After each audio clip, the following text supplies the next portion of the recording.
Today, Punitha ma'am, am I audible? Yeah, you're audible. Today, I begin by acknowledging the contribution of our forefathers who have helped in creating a world based on freedom and human dignity. I extend my respect to people of diverse culture, faiths, colors, and genders, and pledge to work for equity, inclusivity, peace, and harmony. A very good morning to one and all present here.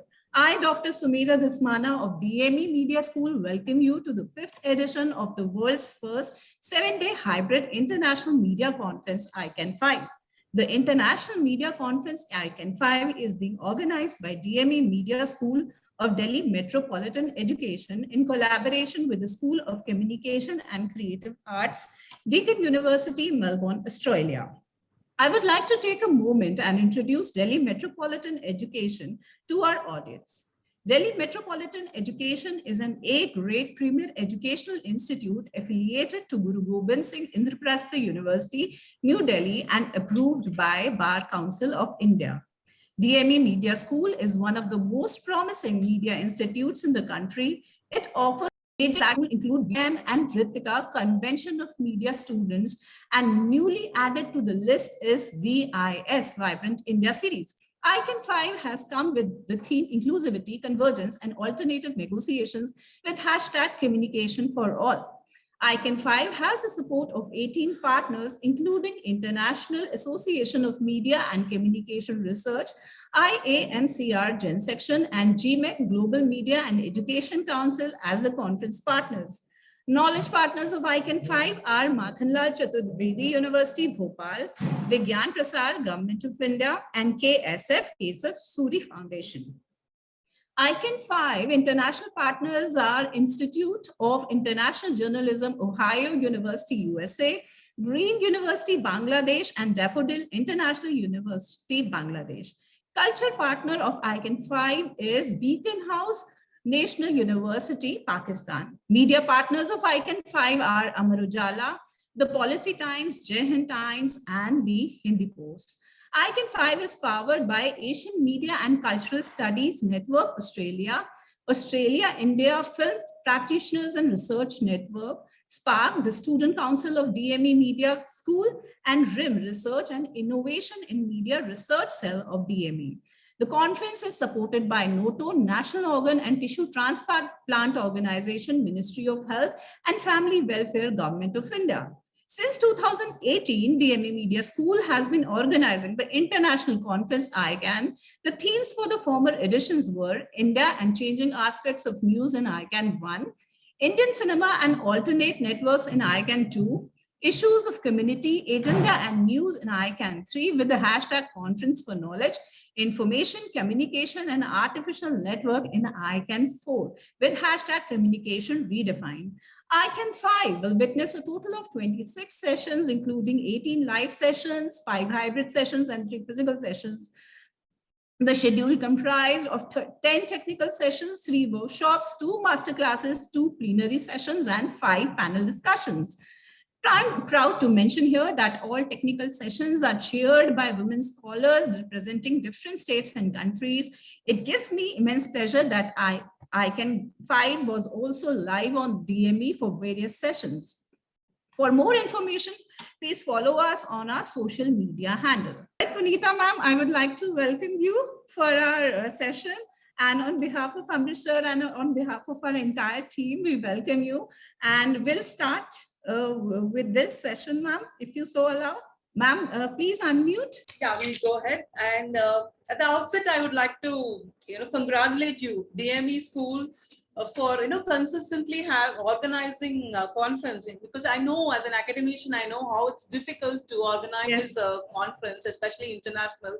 And you're going hybrid, and at least offline, online, you know the clear distinction. When you go hybrid, I understand the difficulties, and I've organized so many, and I know the pain, and I really congratulate you. You're doing a great job. I've been part of a few sessions and attended a few master classes. So I've been watching you. You're doing a great job. And thank you, Dr. Saxena, for inviting me. And it's my privilege to be part of your ICAN5. So thank you. Thank you. So I was just saying it's a remarkable feat for consistently doing it for 5 times internationally or every year, and with the hybrid mode it's even more difficult. Yeah. And congratulate you. And yeah, how do we go about it? Let's start with the paper presentation. Punitha ma'am, I like to, now that sir is here, I like him to, he'll speak for a moment. That's okay, we can do it. Yeah. So I begin today by acknowledging the contribution of our forefathers who have helped in creating a world based on freedom and human dignity. I extend my respect to people of diverse culture, faith, color, and gender, and pledge to work for equity, inclusivity, peace, and harmony. So as we all know that this is the 5th edition, and this time we have done so many things different besides doing the things hybrid. Our focus this year has been on the Indian subcontinent, including Pakistan and Bangladesh, because since long we have been doing things, we are of the same people in the same region. So let us, we come together for academic purposes. So the universities of Bangladesh and Pakistan, they joined hands as scholars, and even students from these two countries have joined hands. That's some innovative thing that we have been succeeded in doing. And then also one thing we did last year, we continued with that all the technical sessions are being chaired by women scholars. Last year, there were 9 sessions and all 9 were chaired by women scholars, but only, those scholars coming from India only. This time we extended this, and out of 10, 5 scholars from outside India. So that is how we are trying to expand our base so that more and more people can be part of this journey, which will obviously, whenever a new person is joining, will bring all value with him or her, and that is how this whole journey become more rewarding, more benefiting to all those people who are part of this international conference. And not to mention then, almost since the beginning, Deakin University Australia has always been with us. So the initiation was taken by Delhi Metropolitan Education, but Deakin University has been all along in our journey. So that is all. And this year, since right from the beginning, we were believing in collaborations. In the very first conference in 2018, UNESCO was with us. Then SIMCA also came on the board.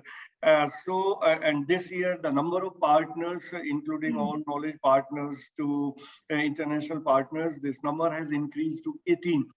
Which is really a big number for us also when we think as to how we were able to do this, but we have done this.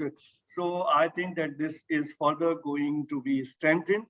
With this, I finish. I stop here, and I request Sumedha to please take it forward.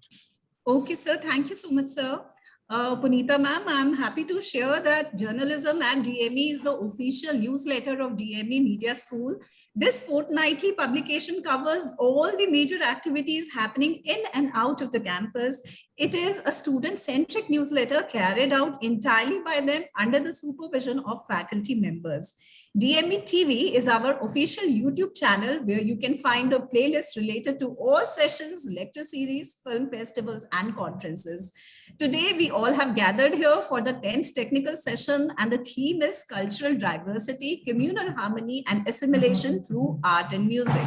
The chairperson for the session is Dr. Punitha Dorairajan. Before we proceed, I would like our participants to know more about the session chairperson. Dr. Punitha Dorairajan is the head and associate professor of postgraduate Department of Communication at Women's Christian College in Chennai. She has 24 years of teaching experience and 3 years of industry experience. Her doctoral thesis is on the political economy of entertainment television. She has been part of Curriculum Revision Committee for Journalism and Communication, nominated by the University of Madras. She is a member of Board of Studies in various colleges in the city. She has published book chapters, chaired moderated sessions in many national and international seminars and conferences, and delivered many invited talks on feminism, films, new media, and research method. She received the Best Teacher Award from the International Association of Lions Club on 25th September 2021. We are honored to have such a visionary and researcher of excellence with us today. So, Punitha ma'am. Thank you, Sumedha. Thank you for the lovely introduction. Let's, since already mentioned the topic, let's already wasted our time. Let's go straight to the first speaker. The first speaker of the day. Yes, ma'am. Yeah. Nishtha. Yes, ma'am. Good morning. Yeah. Good morning, Nishtha. Can you start with your presentation? Yes, ma'am. Sure. Yeah. I'll just share my screen. Yeah. Good morning, ma'am. Yeah, Nishtha. You can start. Yes, ma'am. Good morning, Chairperson, the organizers, and my fellow authors. My paper is on examining the portrayal of foreign cultures in Indian cinema. So, introducing the topic, the Indian cinema has entertained international as well as national viewers for a long time. It has a huge fan base. The actors, the stories, and Bollywood portrays various backgrounds and cultures through their works and sends out messages that not just entertain people but also touch their hearts. It touches their hearts in such ways that they get either lessons from the movies or they even resonate with a few scenes from the movies and relate it to their lives. In fact, they try implying it to their lives too. And just a minute, Nisha. You just introduction, just say in a line, and then you go on to your objective, methodology, and the findings. Okay, that way, all the presenters, please follow that. Let's not waste time on introduction. You just say in one line or 2 lines, and then you go to your okay, ma'am. Objective, methodology, and then your findings. Sure, ma'am. So the objective was to understand the different foreign cultures portrayed in the Indian cinema and analyzing the cross-cultural depiction. The second objective was analyzing the understanding of the viewers about these foreign cultures and what impact does watching these cultures leave on their lifestyle. So the Western influence on Bollywood, I found out the Western influence of Bollywood is a lot. The evolution of Indian cinema has happened because of Hollywood itself. The name is Bombay and taken from the Hollywood part became Bollywood. The Eurocentric standards of beauty, the fairness creams they show, the size zero phenomenon, Kareena Kapoor coming into Bollywood and showing the size zero, colorism, the Bollywood stars like Aishwarya Rai, she was in an advertisement which was selling fairness creams. So these were the standards shared from Hollywood, and it influenced the Bollywood industry too. The Indian cinema portraying the foreign cultures. So from 1960 to 1980, the angry young man and Western aesthetics were shown. The women of our industry were wearing mini skirts, and the men were supposed to wear pantsuit because that was what the foreign culture taught us. Blending cultures. The second is 1980 to 2000, re-embracing culture and shifting demographics. Here we came back to our roots where they showed the Indian culture more than the foreign culture. 2000 to 2010 was blending cultures and representing the diaspora. Like My Name is Khan, they have shown Islamophobia and stuff like that. 2010 to present, there's a rise in the social awareness and a new purpose is given to the movies. It is, the themes have changed, the storytelling is changed. Research methodology, we used research tools like the survey method, and a questionnaire was created. The number of participants I took was 200 and they were all contacted through WhatsApp. Data collection was done through, the primary data was collected through the survey, the mode of questionnaire, and secondary data was collected by reading journals, websites, newspapers, some articles and blogs. The next data analysis, the questions were asked as such that if they noticed the foreign culture or not, and were they affected by watching the foreign culture, and were they interested in learning more about it. The next few questions were like the follow. The conclusion is that the evolution of Bollywood has always went hand in hand with the foreign cultures, and advertising industry and media forms have always been highly influenced by the Western culture. Viewers started following the foreign cultures in different forms, like celebrating Christmas, Halloween. Viewers from foreign lands have started adapting the Indian culture and have a sense of respect. As we can see from social media, people are intrigued by Indian culture too. Indian fans are intrigued by the foreign cultures and they are trying to imply it in their lifestyle, like staying away from your parents at an early age and having cereal for breakfast. Indian women have been empowered by watching these foreign cultures. They are more into work, and the offices have also started following the foreign culture, the 9 to 5 thing, calling each other by their names rather than calling sir or ma'am, addressing each other by their names. Viewers speaking English more than their mother tongue anywhere and everywhere. We use English as the mode of communication. And the disadvantages, people also started disrespecting their parents too.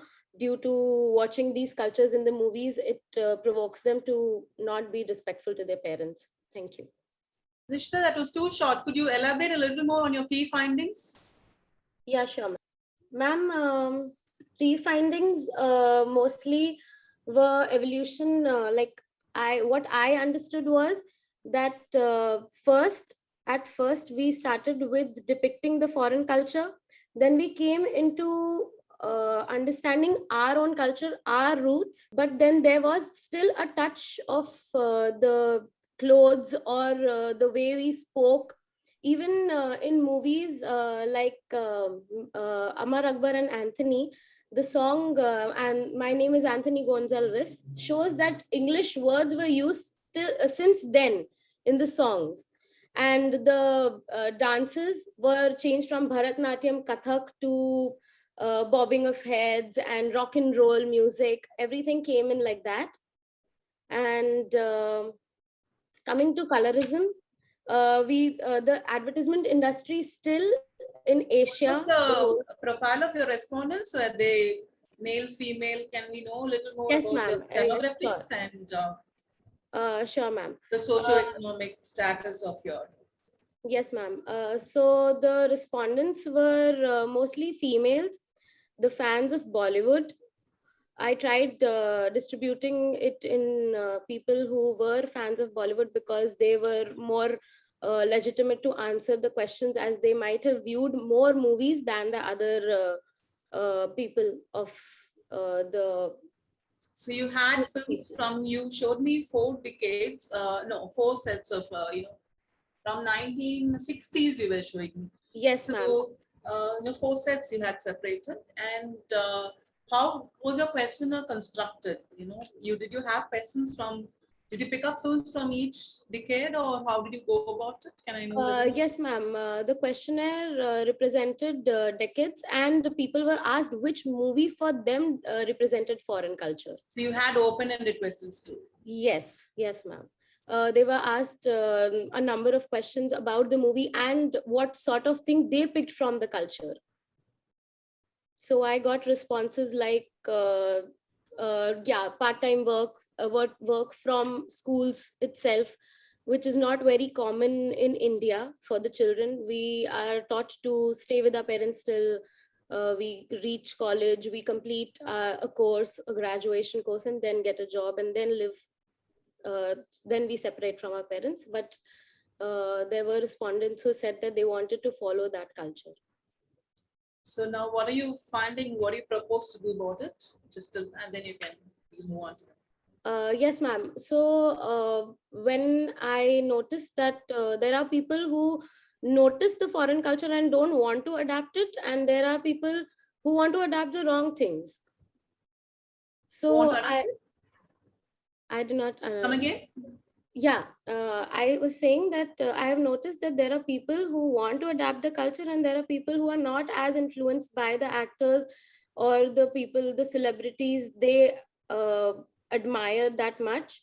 So my take on it is that not the whole population is very affected by the foreign culture. Yes, there is a sense of respect and understanding towards the foreign culture, which creates harmony, and it makes it easier for the diaspora and the Indian immigrants to adjust in the culture when they go out for work or for studies.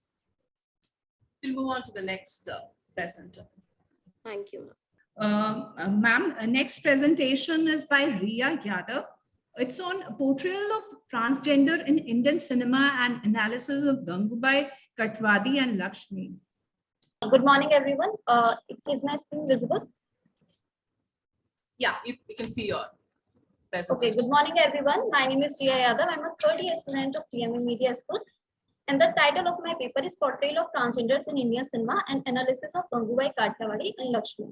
So whenever we talk about Indian cinema, the first word that comes to our mind is India. India is believed to be a conservative society where identity construction is a major concern. And even as we are progressing every day, day by day, there are still some communities like transgenders that are being oppressed by the society. Now, when we talk about the cinema in Indian cinema, Bollywood is something that comes to our mind very instantly. And Bollywood produces thousands of movies every year. And nowadays, filmmakers are trying to bring out sensitive topics. But still, there has been a very limited room for the portrayal of transgender people. And this study will delve into that matter. So the objective of this study is to find out the portrayal of transgenders in Indian cinema by analyzing two Bollywood movies, Gangubai Kathiawadi and Lakshmi, and to study the stereotype image of transgender and to understand if Bollywood movies are promoting the stereotypical thinking or they are breaking it.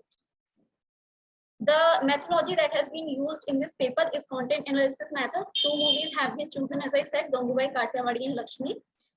These movies have been chosen because these films have because these are the latest in Indian cinema portraying a transgender character in a significant role. Now, Gangubai Kathiawadi, it was released in 2022 and it was directed by Sanjay Leela Bansali.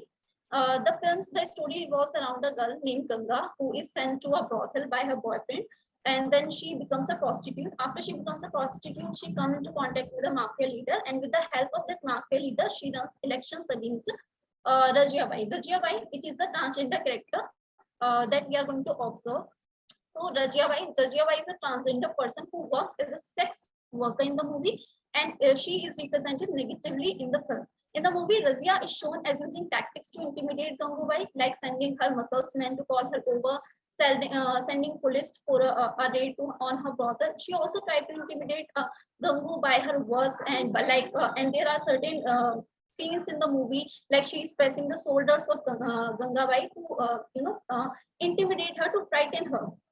And whenever she passes by, people get scared from Rajia Bai. They get up from their seats. This shows her fear among the people.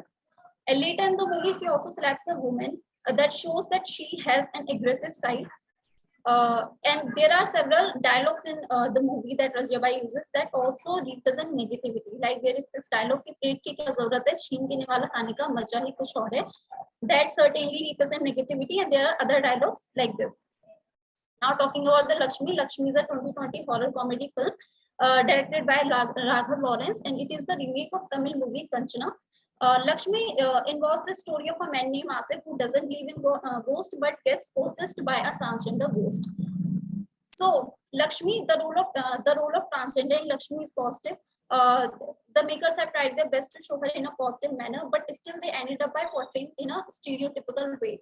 So it has been shown in the movie that Asif, when he wears a sari in a showroom, it is very like people start to give him awkward looks, and his father-in-law slaps him because he's not acting normal according to him. And this has represented that it is not normal for a transgender to come to a showroom and wear a sari like the other women were doing. And later in the movie, Dasmi's family, in order to confirm that he is possessed by a female spirit, they put a turmeric bowl in the bathroom to check if he will apply it on his face, because according to them, turmeric is something that only girls can use on their face.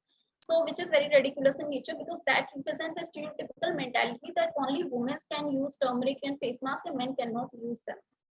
Now again, throughout the movie, Lakshmi is shown as an aggressive person. Now this is something that is similar to Gangubai, like Rajia Bai was also an aggressive person, and in Lakshmi, she also uses violence to solve things. She is also an aggressive person. Again, in the movie, Asif always says that he will wear bangle if he will ever encounter a transgender, which also represents the stereotypical thinking of the makers that bangles is something that only women wear, and bangle is the symbol of weakness and inferiority. And certain dialogues in the movie, like the transgender curse can make the life hell, also encourage stereotypical thinking. So in conclusion, the above study reveals that transgender people are shown in a stereotypical role in both the movies. In Gangubai Kathiawadi, Rajia is shown as a sex worker.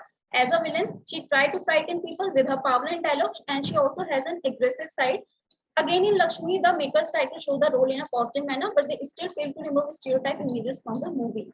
So while watching these kind of movies, we can absorb this thought. Like viewers can think, yes, transgender are the people who are aggressive in nature by seeing these movies consciously or subconsciously. And it has also been observed that both the roles are played by cis males and not by transgender. As I said in the beginning of the paper, that only there has been a very limited space for transgenders in Bollywood. So this represents that yes, even the transgender roles are not played by the transgender persons. That's it. Thank you. Why these two films? Because actually, ma'am, the criteria for choosing this movie was I have chosen these movies according to the viewership. Of course, Gangubai was the. According to the. I'm telling actually. According to data, Gangubai is the third highest grossing movie of the year. And according to Wikipedia, the movie Lakshmi is the highest, it has the large viewership because it was released in Corona on a digital platforms, and because of its controversy, a lot of people, like in a large amount of people, have shown this movie. Because these two films are two different genres, right? First is Gangubai is drama, it's biopic, and this is horror comedy. So when you're comparing, when you're doing a content analysis between two films of two different genres, what are the parameters did you use to evaluate these films?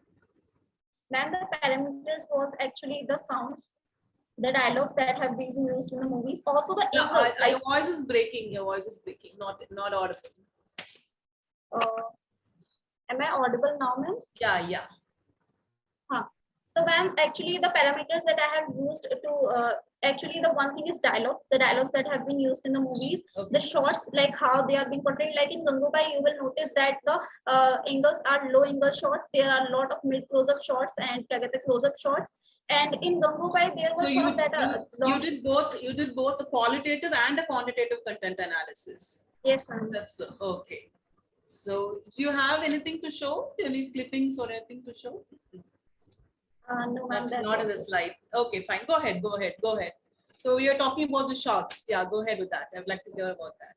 Yes, ma'am. And in Lakshmi movie, there are long shots, like there are moving shot, there are long shot, and the shots are eye level, not from the low angle, because they were trying to show the comedy in the movie. But still, there is still one thing that actually I talked to some persons, and I have observed one more thing, that transgenders are being used for comical matter in the movies, which is also negative, because transgender don't think that they should portray in a comical manner in the movies.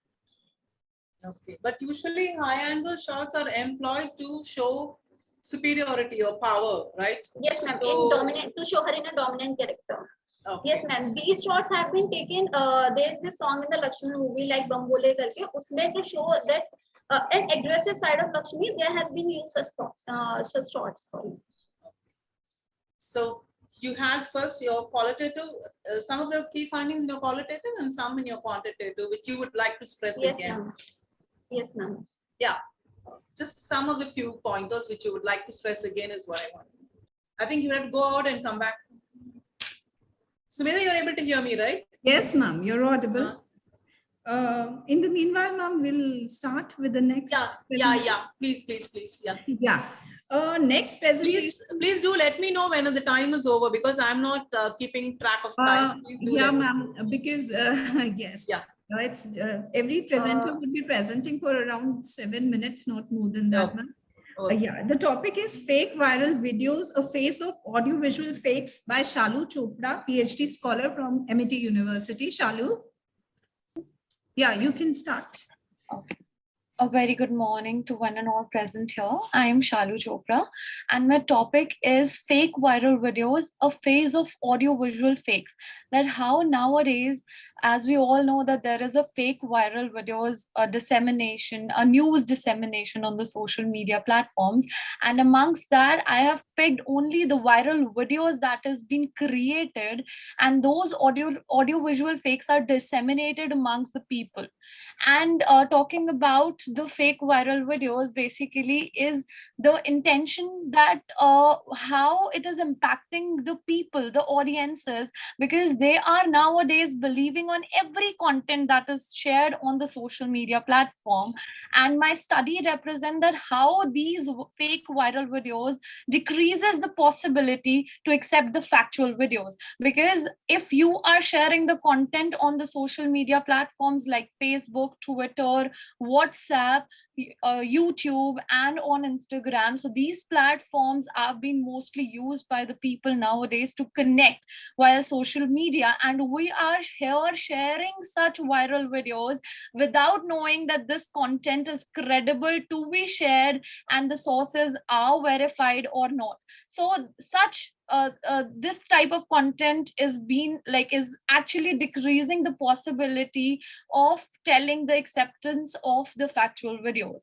And talking about that, how fake viral videos are impacting and how it is the content dissemination to the impact to the society is increasing. So first, as I've told here, that how fake content on an initial level, we start with the fake content dissemination, that the content is created intentionally to disseminate on the social media platforms, where the second step comes that we share it online on the social media platform.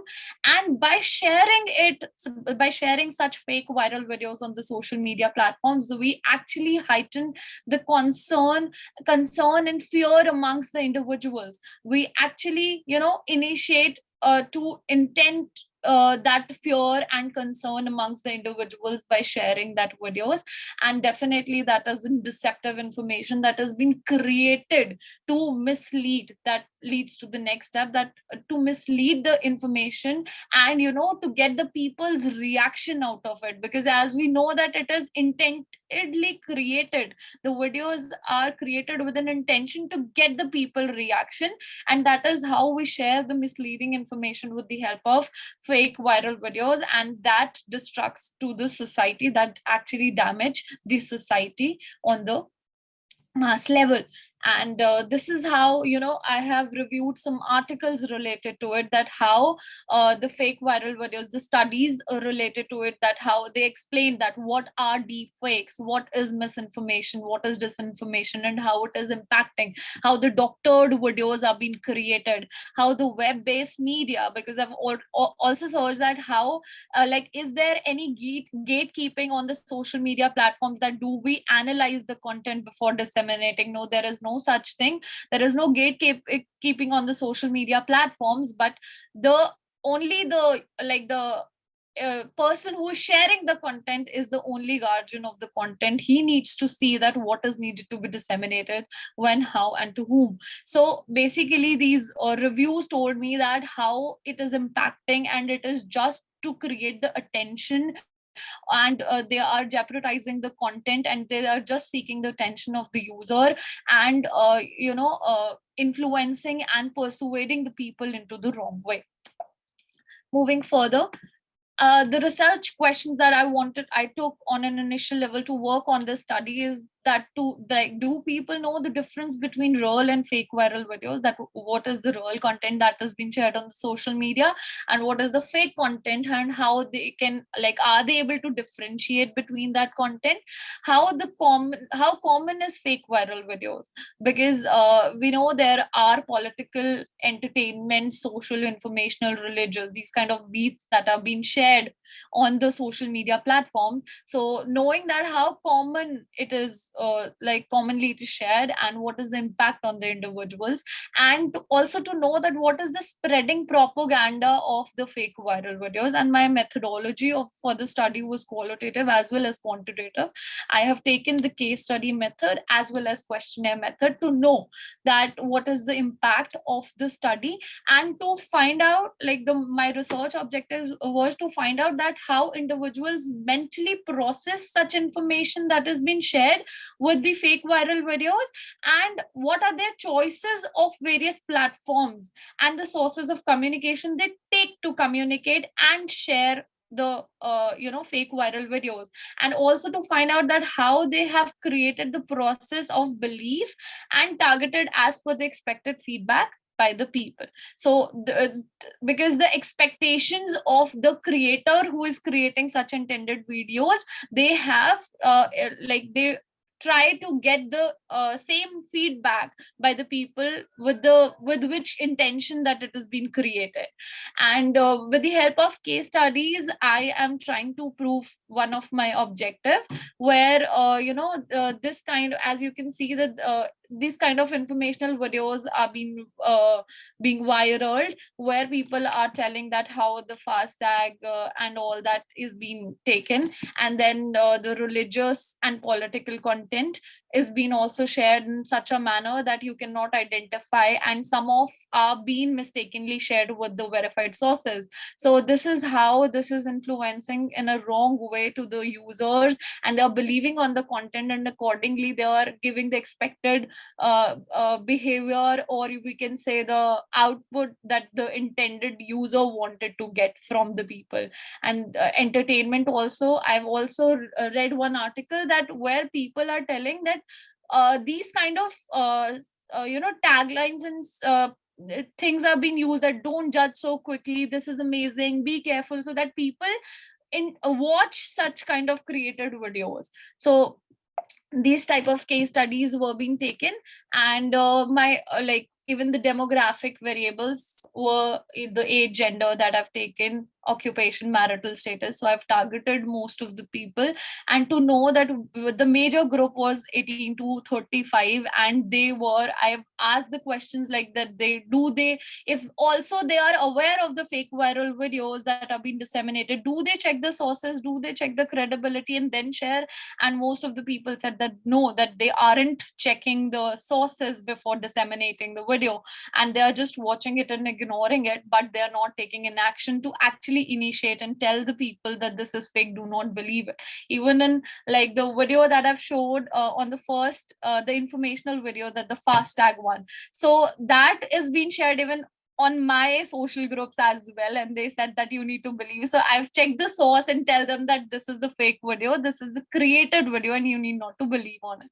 And the objectives that I've taken have been proven, and it has been proved that yes, there are the factors that is affecting to the users with such misleading information, and there is a positive relationship between that.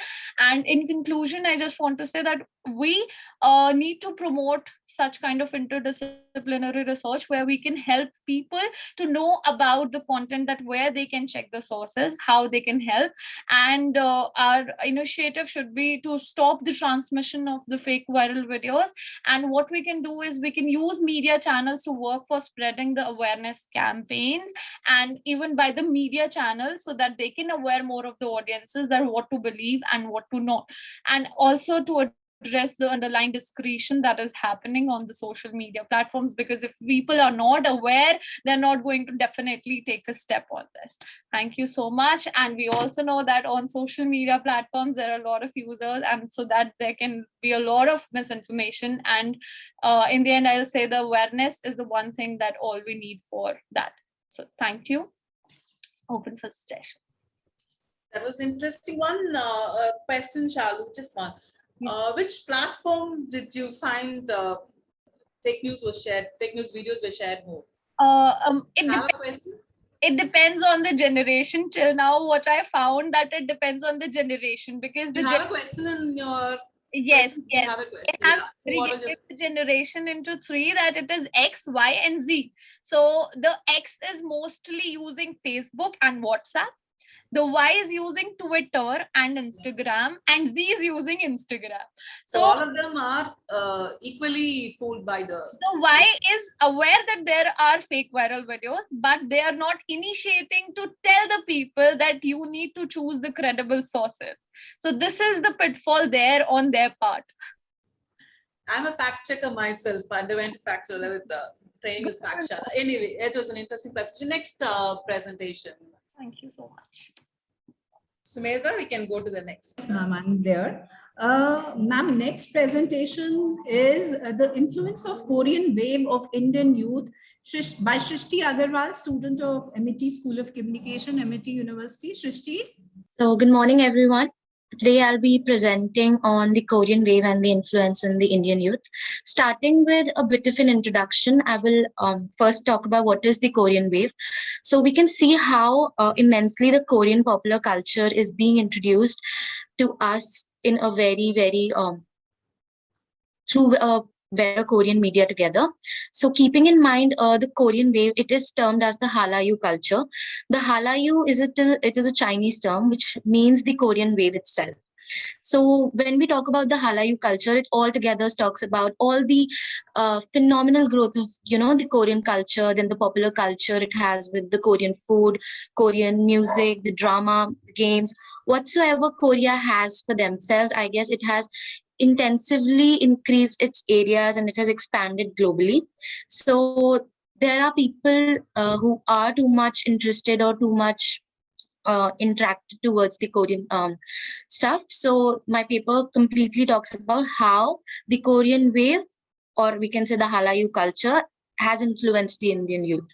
So my objectives are, first, we highlight the effect of the Korean wave, how the Korean wave is affecting right now the Indian youth. That is through dramas, that is through music. Specifically, now we are very, very by baby steps, we are shifting towards Korean beauty as well and Korean foods. Then we even see how the Korean dramas and K-pop merchandises are affecting the Indian youth as well. There is a tremendous wave of the merchandise we have, such as the clothing, the way of dressing up, the Korean accessories.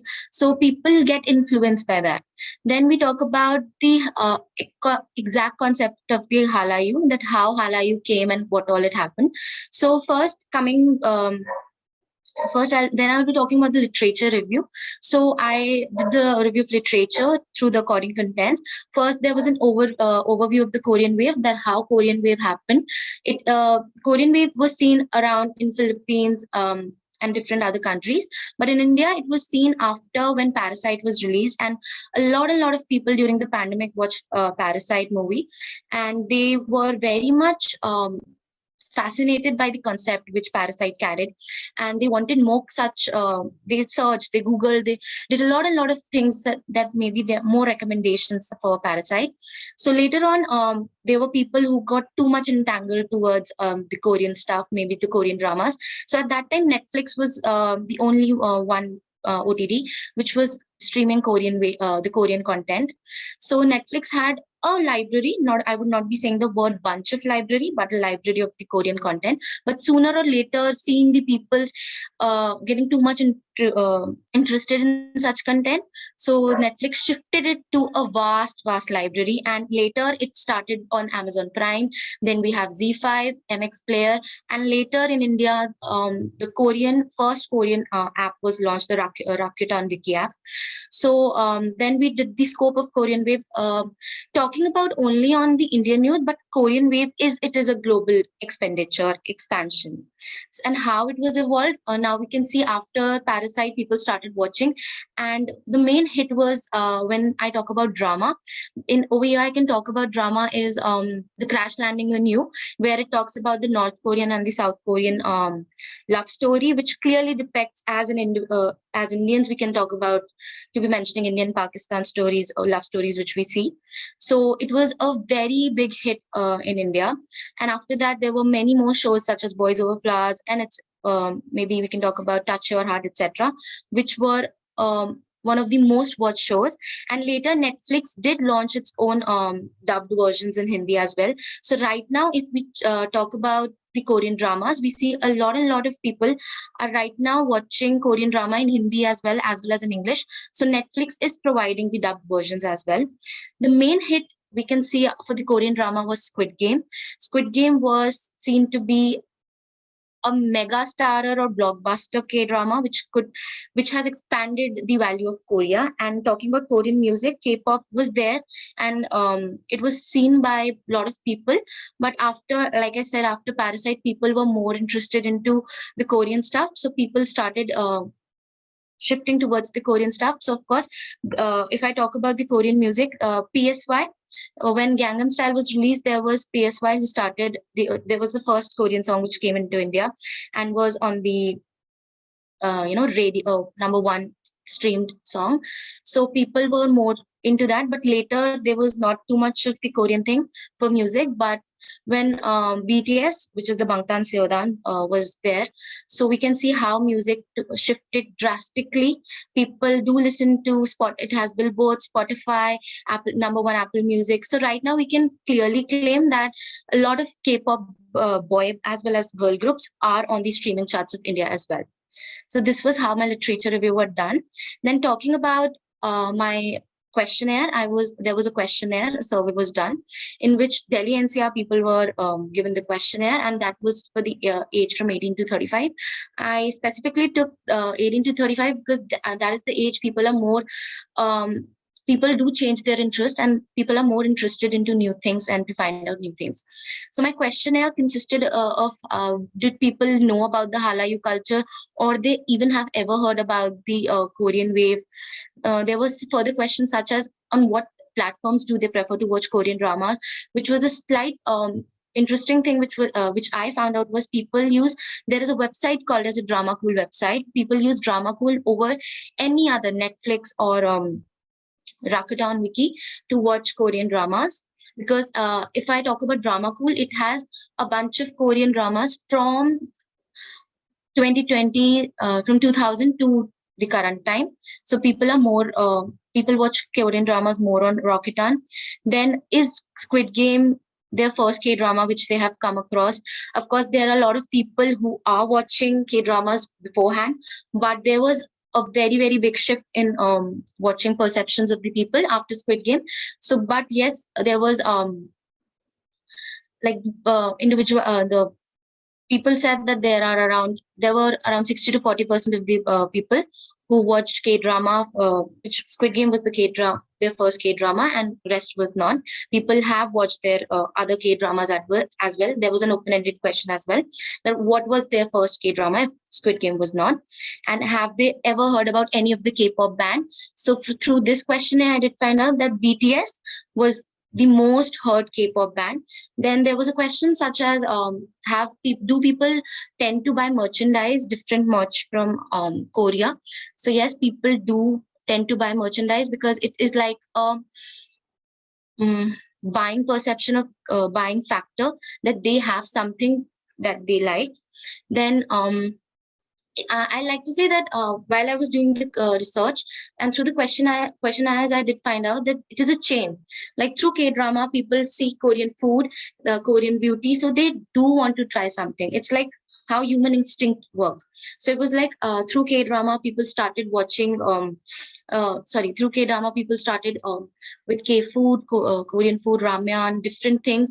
So people started exploring. There are n number of YouTube vlogs, and Instagram shorts, reels. People have started traveling, and first it was not.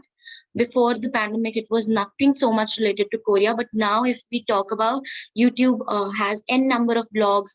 There are many things which people are exploring about the Korean stuff, as well as the K beauty. First, people were very much slightly okay with stuff when it comes to their beauty, but now rice water, as it comes from the Korean beauty, that rice water is the main factor for a Korean people. So now people are more intrigued towards the Korean beauty in terms of rice water. Now we have n number of brands which come for Korean beauty in India as well. So there was another question which talked about, do you try to follow Korean fashion and follow your idols? Idols are the people such as maybe the actors or the Korean singers. They tend to be the idols of the people, and who the people like to follow. So moving further, the question was follow your idol style and fashion respectively. So there are n number of people who follow their fashion and the way they style themselves, how they do how things they do, etc., etc. Also, through this, I even heard that people like I talk about cell phones. People after getting into Korean dramas, people are started getting too much. Srishti, I'm sorry to interrupt. Actually, we have a time limitation. So okay, I'll just finish it up. Yeah. So moving further, the findings were seen the same way, which I was just discussing. So around, like it was said that, like I said, I cleared through the questionnaires. So people, of course, through also there was a thing that people do want to have more Korean content. There are more than 50 to 60% people who want more Korean content to be seen. They want to see how things happen. Korea does want to expand itself immensely in India. And talking about the conclusion, like to be concluding, the Korean wave evolution over the last 2 decades have been remarkable. Not to mention, Hallyu has taken over India without a doubt, and with much more international emphasis on Korea's pop culture scene and creative economy. There is a lot of things Korea is drastically developing. From Korean TV series, music, and K-pop, we are also looking more forward toward how social media is the pillar that connects the Korean culture. That now there is Korean language also. Many institutes have started with Korean language as well, keeping in mind the Korean food and the Korean beauty. So of course, with Hallyu, or we can say the so-called Korean wave, there is a very big emphasis on the Korean pop culture in India, and the youth is definitely getting influenced, and the people of utmost any age would be getting towards. Thank you so much. Just a couple of questions, Shrishta. One is, I found this an interesting observation. You're talking about merchandising. There's a correlation between watching K-pops and K-serials and merchandising. Is that so? Sorry, ma'am, I just Is there a cannot. correlation between watching and then purchasing behavior? Yes, ma'am, that's what I was about to What explain. was the percentage of them who felt that? Who Ma'am, watched? Sorry, ma'am. What was the percentage and who watched and then bought things because they were watching or they like to watch something? Can you give the percentage? Yeah. Yes, ma'am. The percentage was like just to club it together. The percentage was around 50 to 60% people who do watch Korean dramas, and keeping in mind it was 40% of the people who used to buy. So if we link it together, club it together, it is somewhat balancing, because people watch what they see, and it is like what they get. So the more they see, the more they get. It's like having a better consumer satisfaction to them as well. That's interesting finding, because it doesn't work in India with other films, because people have tried. Here also in Tamil, they tried with Baba in order to merchandise, but then it didn't work out. But then this is surprising and very interesting also. Maybe that's the way forward. That's what is your sample size? 150, is it? 150. Yes. Thank you, ma'am. Next presentation is by Shrishti Agarwal. Ma'am, I just did my presentation. By Muskan Gupta. I'll be presenting the screen on her behalf. Muskan, are you there? I'll be sharing the screen on her behalf, ma'am, because she's facing some technical issues. I don't think we have it here, right? She's here, ma'am. Okay. Yeah, got it. No, the one you said. Yeah, got it. Okay. Nice. So, ma'am, my title is Role of Media Reporting During Conflict to Fill Religion Gap. And the 3 case studies that I focused on were the Ayodhya Babri Masjid conflict, the Delhi riots, CA and RC conflict, and recently it was the hijab conflict in Karnataka. So the introduction, ma'am, we need independent media to have greater clarity and credibility. As we know, communism is rapidly increasing. We cannot say it is because of politics or not, but we do know that politics plays a major role in media reporting nowadays. So my objectives are to analyze narrations of incidents of Hindu-Muslim conflict, analyze whether media has been able to fill the gap or create a gap between Hindus and Muslims, and also the platforms of media used to report. So my literature review is media and politics, how media plays a role in politics, positives and negatives of media. There is a lot of fake news going on, and people do believe that there are no sources which people can check through. And the research methodology that I've used is there's a descriptive and experimental design. Descriptive meaning I looked over articles and research papers which had Hindu-Muslim conflicts covered. And experimental, I did a Google form research questionnaire in the form of Google form, and 150 respondents were, the data had been collected from them. So mainly the respondents included media students and media professionals like journalists. And around 39% of media professionals were, the data was collected from, and around 32% were media students. So the questions that were asked were like, does media play an important role in conflict management? And what role does media play in the minds of the consumers? Does media help bridge the gap between Hindu and Muslims? Does social media play a huge role in creating media gap? And so my conclusion was that after analyzing all the three cases, that is in 2019, the Ayodhya case, 2020, the Delhi riots, and 2021, the hijab conflict, media did increase the gap because it did not report both the sides equally. Partial reporting was done. More about Muslims being attacking Hindus was taken place and reported. So media, I would say, after doing my analysis, agree that increase the gap, communal gap in India. I think the main focus should be on data analysis. I think you just had, I would like to know more, because from what you have presented is very, very sketchy, because it's a very, very interesting and very important study in today's day and age. So I would like to know more about that and about your demographics too, so Okay. that I can have an answer. Ma'am, the questions that were asked was, first I asked people, do they understand the It's all media students, all of them. How many? What's the sample size? 32% media students, 39% media professionals. Numbers, in numbers, how many students, how many people? Ma'am, 150. 150. Okay, yeah. Okay. Go ahead. So the first question that I asked people was... No, you don't have to say all the questions, just the important ones. You just... So the main was, do they understand? Because if you're talking about your demographics as students, it's like must be in the age group of 17 to 21 or whatever.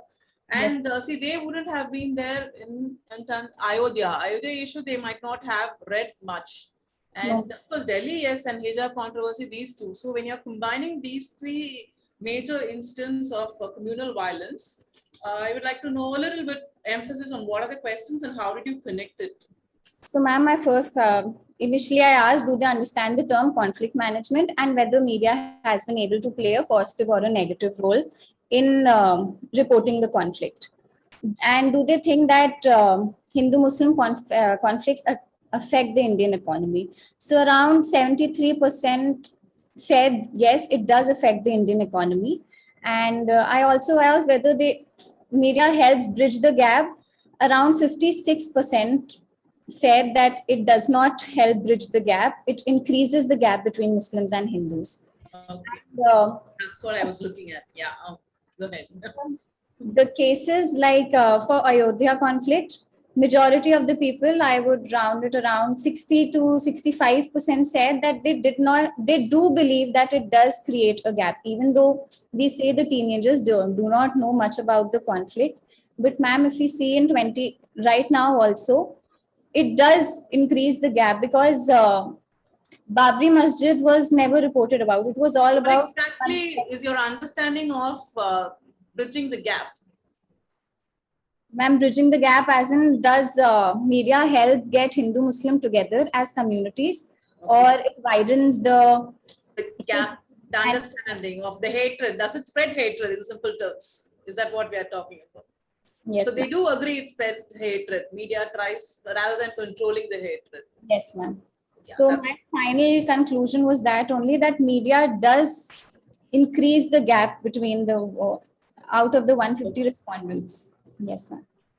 So further, what else would you like to have? Because it's a very, very contemporary and very, very important study.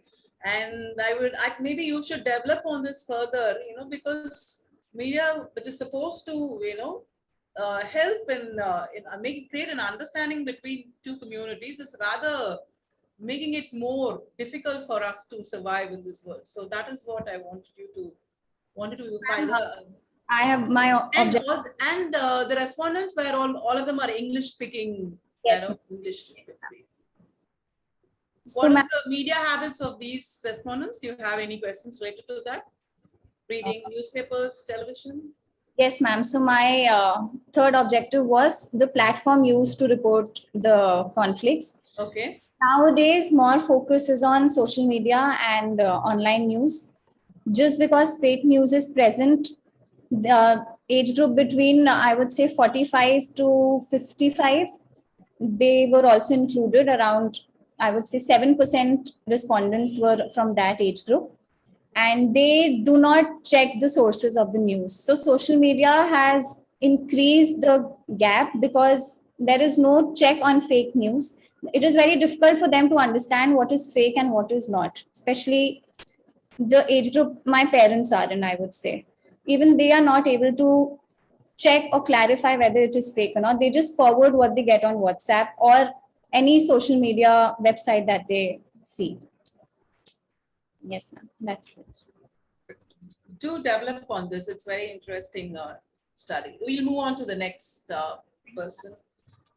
If the other Muskan is ready, she started. Will we do that, or who was ready? Yes, just a minute. Sumedha ma'am got disconnected. I will be calling the next presenter. Do we have Monisha Agarwal? Role of family values and bonding in the growth of a child from Amity School of Communication. Monisha Thakur. Monisha Thakur, are you there? Monisha No, there are Thakur. two. Oh no, Ma'am, I Monisha think Thakur. Monisha there's- Agarwal and that's Monisha Agarwal. So Monica Right, ma'am. Thakur, are you ready Yes. to present? Changing Yes, 20. ma'am. Yes, yes. Please turn on your camera. Good morning, ma'am. Am I visible and audible? Yes, you are visible Yeah, and you you are are. audible. Just a second, ma'am. I'll Yeah. just share my screen. Of course, of course. Is my screen visible, ma'am?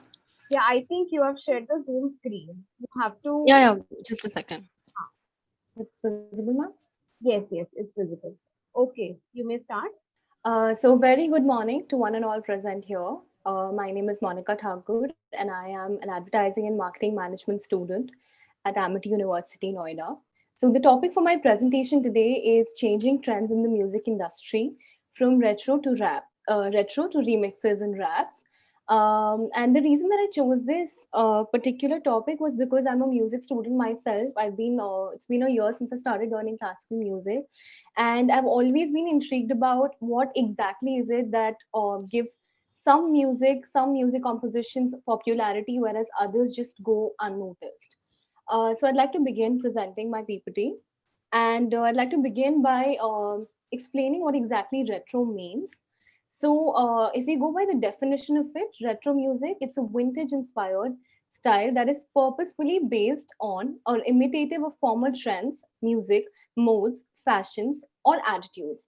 So basically, retro music, the main idea behind retro is to present a theme which is made in with an aim to transport the listeners back to a specific time or even a lifetime. And the school from which the musicians and lyricists emerged in the main distinction between retro and new tunes. Old Hindi songs.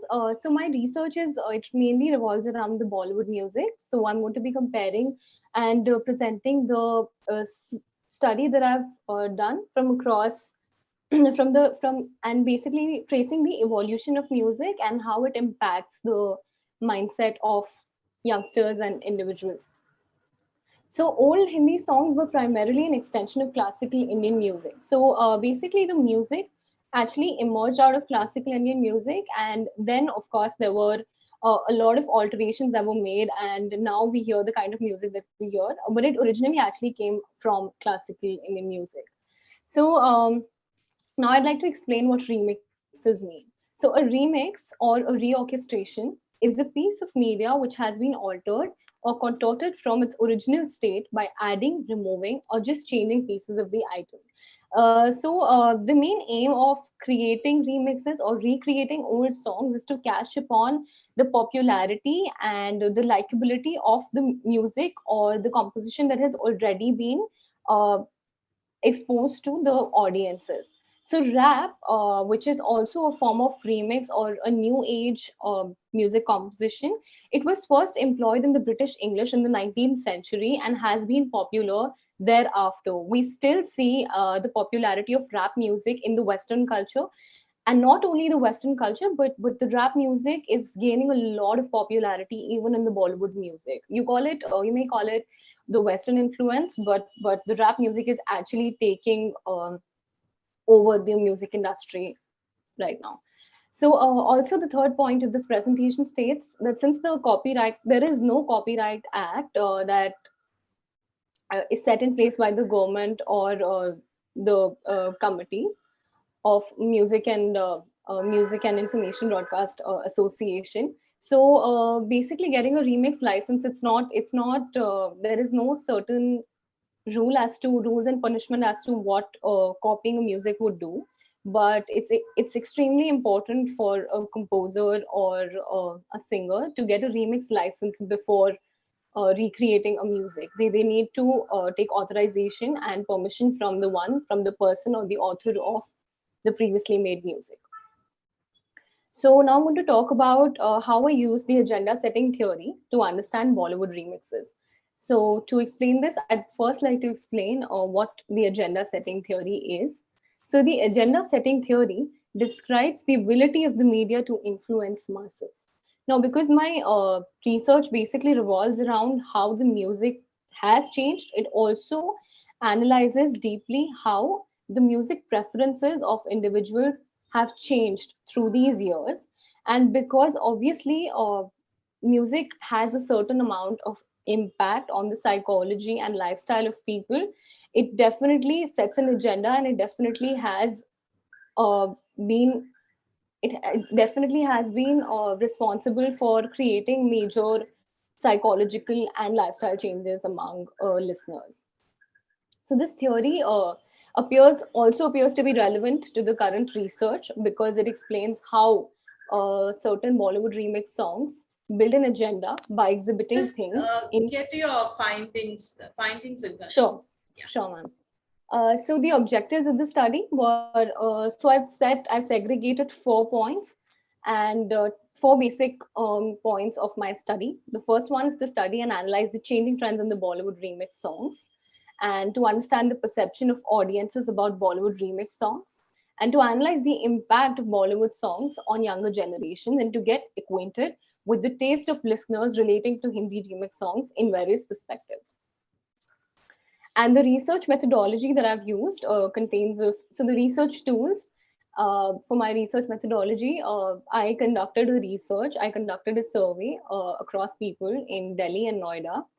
And I did the study was, I surveyed around 150 people and I circulated a questionnaire. And for conducting the research, I also I interviewed a lot of uh, classical singers and some teachers who've been in the field since the past 25 years. And the data collection, I used both primary and secondary data because I used a little bit of survey and already some research that was already conducted on the topic. And these are my hypotheses. This is my research hypothesis. Based on the literature review, I came up with a few hypotheses that I wanted to compare and contrast with my conclusions and findings of the research. So the lyrics of Bollywood remixes songs are not uplifting enough for the listeners. Widespread use of contaminated lyrics in Bollywood remix songs have encouraged undesirable practices in younger generations. Bollywood remixes distract youngsters, especially teens, from academics, and the presentation of Bollywood remix songs hinders children mental and emotional development.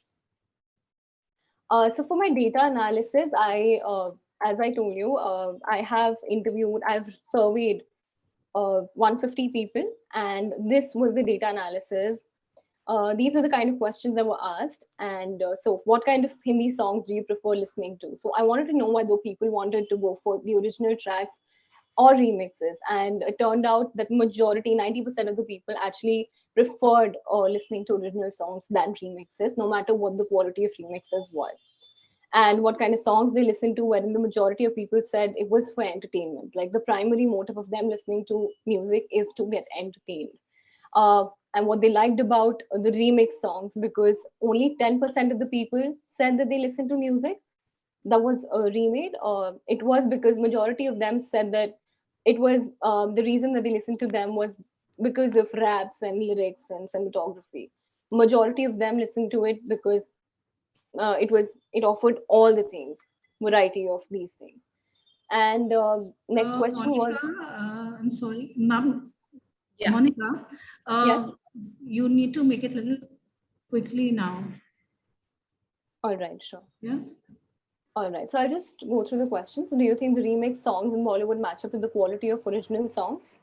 How are women portrayed in the remix songs? Just go This to was the another. important questions alone. What are the important questions which you would like to project alone? Not all, we need not look at all the questions. Right. Okay, ma'am. So there were only 13 questions, and out of these questions, the important ones were how do you think women are portrayed in the remix songs? And so most of the people thought that women were actually being used as objects instead of, like, they did not obviously get the respect, the women artists, they did not get the respect that they deserve. And do you think that the reason behind popularity of remix songs is its repicturization? And most of the people said yes, because obviously we've seen that remix songs generally use a very strong picturization and visuals to get attention of the viewers. So to conclude my research, I found out these pointers. This is what the conclusion looks like. So remix songs detract from the individuality of the original songs. While I was interviewing while I was interviewing people who pursued classical singing for a very long time, there was, out of all the people that I interviewed, there was a common distaste among them about the new music, not just the remix, because they said that not only it just takes the culture of the music away, but it does not respect the artist, which was because with the advent of technology, instead of using the technology, they felt like technology was actually using the artists more, and the actual talent is not getting recognized. And the second point is, even though the impact of remix songs is reliant on an individual psyche, some genres may encourage positive behavior while others may have a detrimental impact. Rap music, on the other hand, out of the questionnaires and the research that I've done, I found out that there's a majority of the rap music has a negative impact on the society, as it objectifies women and encourages gang violence and violence in general. So Bollywood remix songs have a negative impact on young people's brain because of the inaccurate representation of women. Sorry, of course. And and most of the songs promote alcoholism and the alien culture, which includes drugs and objectification of women again. And but because everything, like every coin, has two sides, and the remix system also has its advantages. It obviously uses some of the original tracks, but kind of helps artists to experiment with new technology and bring something new to the table. And these are the limitations. So my limitations include response bias. Obviously, some people were neutral. One interesting thing that I found as part of my research was very few people who said that they liked listening to remixes were the people who were composers and who were into experimenting with music. And there were obviously limited respondents. I could not reach out to a lot of people, as much as people as I wanted to. And there were geographical limitations because my research was only conducted in Delhi and Noida. And I would like to conclude and end my presentation with one of my favorite quotes by one of my favorite writers. And it says, music isn't just something that comforts or distracts us. It goes beyond that. Music is art. It is language of soul and an ideology. So if taken in the right direction and taken up with responsibility, I think remixes, no matter how advanced they are and how much inspiration they take from previously done music, they can make a positive change. And there's a lot of potential. Thank you. We'll move on to the next presentation. I think we just Yes, have... ma'am. Yeah. Yes, ma'am. Next is by Shrishti Sharma. Shrishti? Yes, ma'am. Yeah. 1 minute, I'm presenting my screen. Okay. My name is Shrishti, and my topic is effectiveness of vocal for local campaigns. So starting with the introduction, 1 second.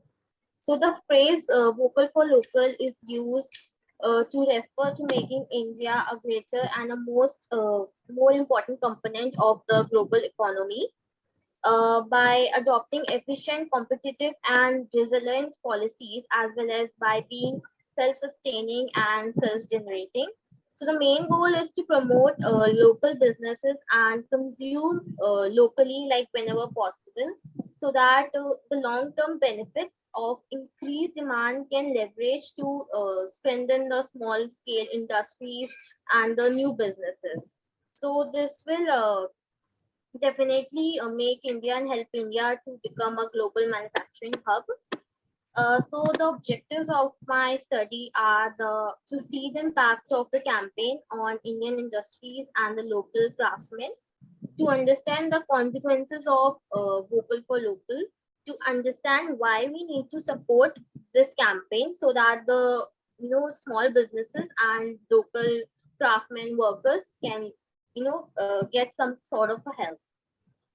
Coming to literature review, so it includes all these topics and why we need to go vocal for local, the advantages, the disadvantages, talking about the significance of vocal for local, the consequences, and make in India and buy local, like what does it mean, to take a stand for craftsmen with local with a vocal for local campaign. So I have a thing related to advantages of vocal for local. So first thing is progress of companies, like how it has helped the companies. So organizations have now reached a point where they can exercise more autonomy over the direction. The growth of the startup environment in India through prominent organizations such as Ola, Oyo, Zomato, Paytm, and other is a direct result of the Indian economy in time and accessible opportunities for private supporters and finance. It has also helped the startup business. The primary goal of this program is to develop a growing number of local businesses and them to take global. India is rich with talent and opportunities, with many young entrepreneurs coming up with innovative new ideas and launching their own business. Coming to research methodology, so it includes both qualitative and quantitative data. The qualitative data was based on primary research, which was acquired through surveys and questionnaires. The questionnaire was given to like 200 people, or the 200 people participated in this. And the quantitative data was collected through journals, articles, and other academic papers. Talking about the research design, a descriptive and experimental research design was conducted. So talking about the number of participants, 200 participants were there, and they were contacted through WhatsApp using Google Forms. And the states I have covered are Delhi, Gurgaon, and Noida. Coming to the findings, it has been discovered that the local manufacturers and artisans are receiving support and recognition as a result of this campaign. This campaign has a favorable impact on economic growth and employment. The campaign intends to boost demand for local products and, as a result, domestic industries.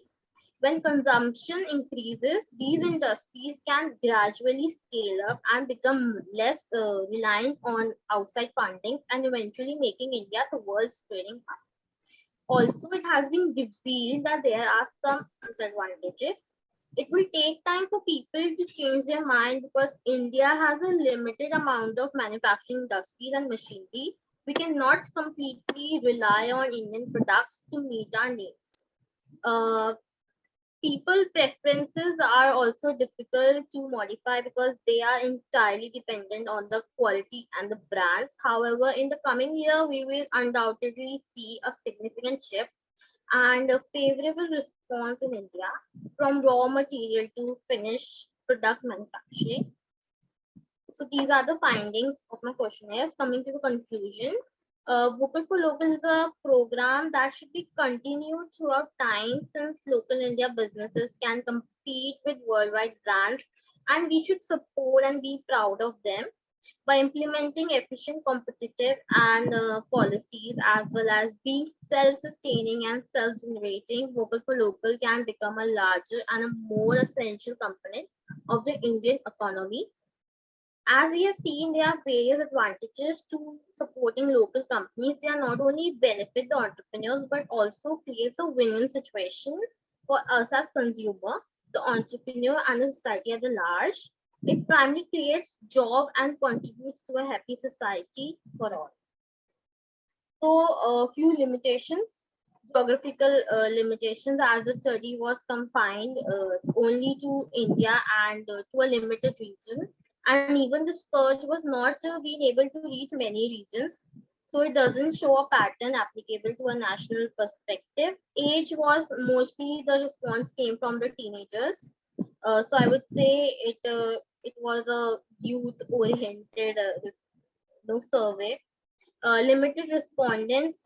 So a sample was tested in order to conduct. Therefore, it is not sensible to generalize the result beyond the specific sample used. And it also has some biased response, as some individual responded in a neutral manner. So yeah, thank you.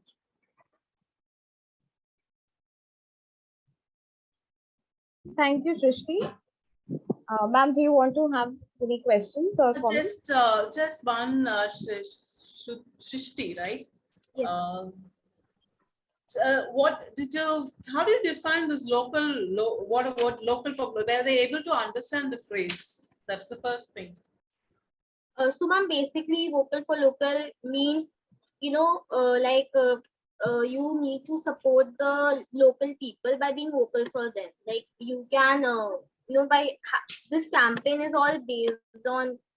Did you take any specific campaigns, or you just use this term in generic terms? Topic I have taken, like generic terms. Okay, fine. Let's go ahead.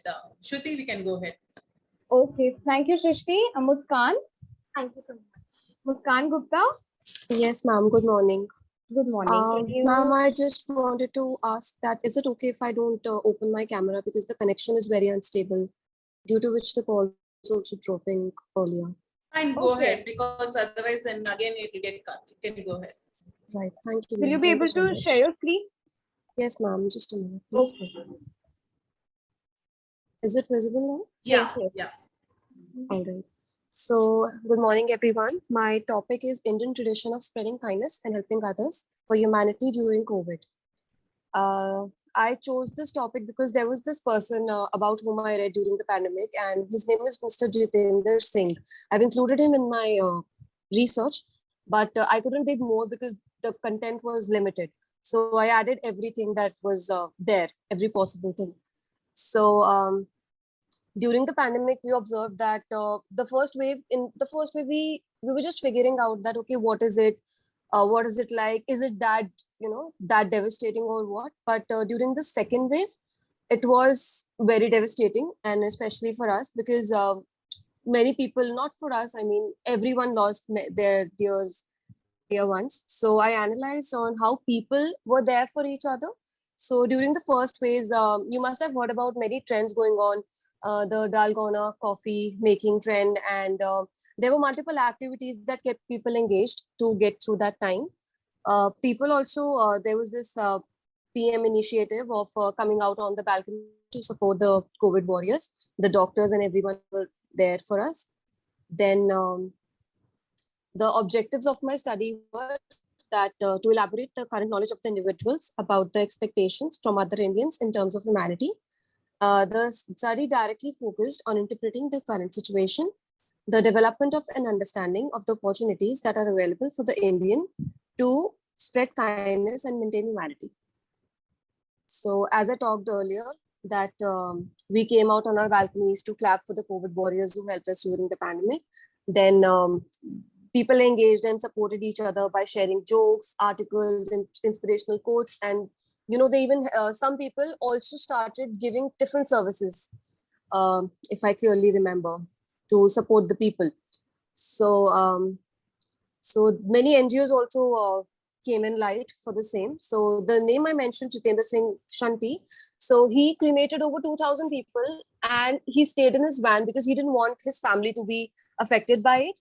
He did not have any assistance from the government, but many celebrities came in to help him to speed up the process. And there was this very interesting interview that I saw that like all the celebrities were there, all the NGOs were there. Government also did their part, but the maximum was done by the youth. So I've included that also in my study. And the research method that I used was qualitative methodology. I went through various websites, newspapers, and I talked to few people, but I did not include the quantitative method because I really wanted to get into the theoretical part and research the websites and everything. Then, yeah, as told earlier, the youth of the country were found to take great initiatives to take their best abilities in order to provide the necessary help to the needy ones. Then, as the country had witnessed the complete lockdown for almost a year, it was the great responsibility of the police to keep us inside and, you know, to maintain the government protocols. So, yeah. There were several households where old people struggled to get food and medicines for themselves. So many people helped them, provided them food, took care of them. Even from a distance, they were there for them. So this pretty much sums up my presentation. The limitations were, yes, again, that of course I tried to explore all the aspects, all the articles, but due to the lack of time, I could not explore many articles that were still there. So I chose the best ones that I liked and I just added them to my thing. So just one question, Muskan. You titled it as Indian tradition of spreading kindness and helping others. Right. COVID, and then the case was COVID. During COVID, we saw this world over. How is it different in India? Ma'am, could you please repeat that? I mean, I couldn't really understand. As in, how is you the said behavior in India different from others? Stressing on your title stresses on Indian tradition of spreading kindness. I want to know what COVID made people all over the world change and be kind to others. How is it specific to India is what my question is. Ma'am, because Indian culture is like the Indian culture. I explored the Indian culture side because people, I think I included in my study also that Indian people are known to be like, I'm not stereotyping again, but they're known to be like very polite and like very into each other when it is the time of need, and which is not observed in the Western countries. So I think that was the key element that contributed to my title, that Indian tradition of spreading kindness during the COVID. Okay, we can move on to the next presenter. Thank you. I think that's it. Sumedha ma'am? Yeah. Are there any more presenters? No, Debasmita Ghosh is here. No, I can't see Debasmita. Yeah. Then everyone else has presented. Anybody else wants to let's okay, can we open the floor for questions? Yes, ma'am. All presenters, they can turn on their cameras. While people are getting ready for questions, and I would like to, it's a general question to all the presenters. Where did you, have some theoretical framework when you are establishing your study? What is the theoretical framework you adopted, or did you adopt, or are you aware that there is something like that? All the presenters, you can unmute and answer. Yeah, first the positives. While you're thinking the positives, I really was surprised to see. I mean, all of you are students. Most of you are students, I think. So yes, you understood the concept of research, and you know what the questionnaire is and how to, you collect the information, all that, your objectives and how to correlate. It's amazing. That's one thing which I noticed. All of you understood the concept of research and how to employ research. That's really a welcome thing, because when I look at it, still a lot of Indian scholars are not looked up to the global level.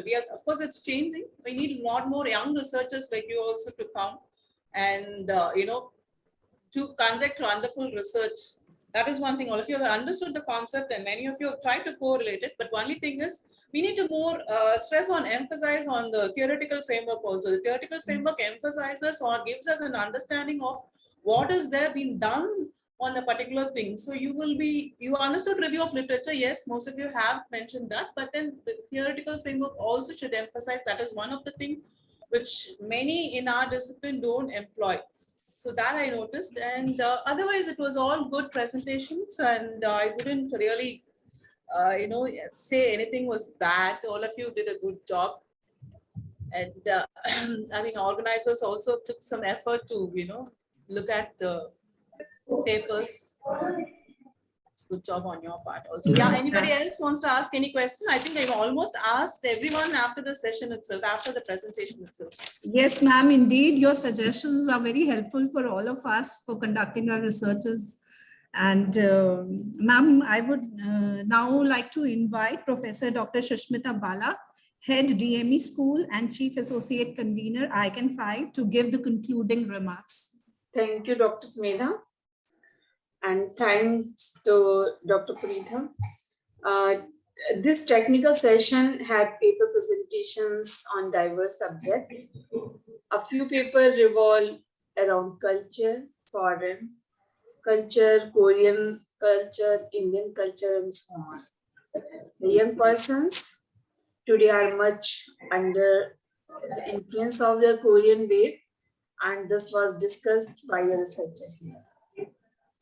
Transgenders and their portrayal in films was analyzed by a researcher.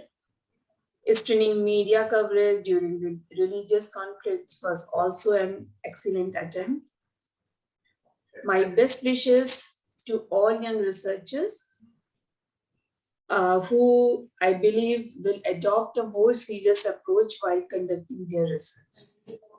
I express my gratitude to Dr. Punitha for sparing so much time and chairing this technical session. Thank you. Thanks to all of you. Thank you, ma'am.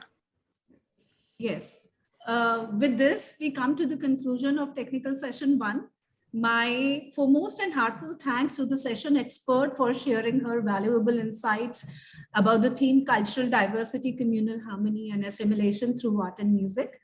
Sincere thanks to management of DME, Aman Sahani, Vice Chairman, Justice Bhavat Singh, Director General, Professor Dr. Ravikant Swami, Director, for their support in every endeavors being taken by DME Media School. Heartfelt thanks, Dean Media School, Professor Dr. Amrish Saxena, Head Media School, Professor Dr. Sumedha Bala, for their motivation in planning and executing the flagship event of Media School. Thanks to Dr. Manishri Maheshwari, Associate Professor and Associate Convener of ICAN5, for overall coordination for the International Media Conference. Thanks to Sumedha Sarthi Das and Vishal Sahai, Assistant Professors, and Yogesh Sharma, Faculty at Media School, for digital and production support for ICAN5. Thanks to Dr. Manmeet Kaur, Associate Professor, and Pramod Kumar Pandey, Assistant Professor, for their efforts in supporting ICAN5. Thanks to Shruti VS, Assistant Professor, Media School. She has supported ICAN5 as a convener for cultural team and student coordination. Mohammed Kamil and Sukriti Arora, Assistant Professors, for newsletters, press briefings, and media coordination support. Dr. Ritika Saxena, Assistant Professor, for designing and creative support. Saima Parvez for her support with social media management. I also thank Pavan Saxena, Anmol Mehta, Tulika Arora, CM Anand, Abhishek Yadav, Jagan for administrative and logistic support. Student convener Priya Yadav for her consistent support in ICAN5. Special thanks to our conference partners, knowledge partners, international partners, and media partners. I now request everyone to please turn on their camera for a group photograph. Dr. Punitha, kindly announce best paper award in the session. Now? Yeah. Normally we adopt a practice that it is announced in the next session, but then this is the last session. So okay, because I haven't between two people, Shalu Chopra on her fake news viral videos, one that, and then so I'm conflicted between two things: understanding media reporting during religious conflicts. these are the two studies which really caught my attention. And is there any way they can share? Yeah. I mean, we haven't done any such thing in any of the sessions. But yes, see, I tend to complicate things, I guess. Because both of them had put in a lot of effort, and this particular study is more relevant in our country right now, understanding media reporting during religious conflicts. So I think she had chosen almost all three important case studies, which is very so that is fine. So Yes. that is Muskan Gurnani. Okay, fine. Thank you, ma'am. And I want to also announce winner Best Paper Award for Technical Session 9. And this is for Mr. Yasin Bain Abu. He's from Morocco. His study was on binge watching and academic achievement, a study of students of liberal arts from University, USA. He's a research scholar in Media Studies Department at IBM TOEFL University. So congratulations to Yasin also. Thank you. The screenshot team, I request you once again. Okay, it is done now. All right. So next we have our valedictory session at 3 p.m. in hybrid mode. And thank you, everyone. Have a great day. Thank you. Thank you so much.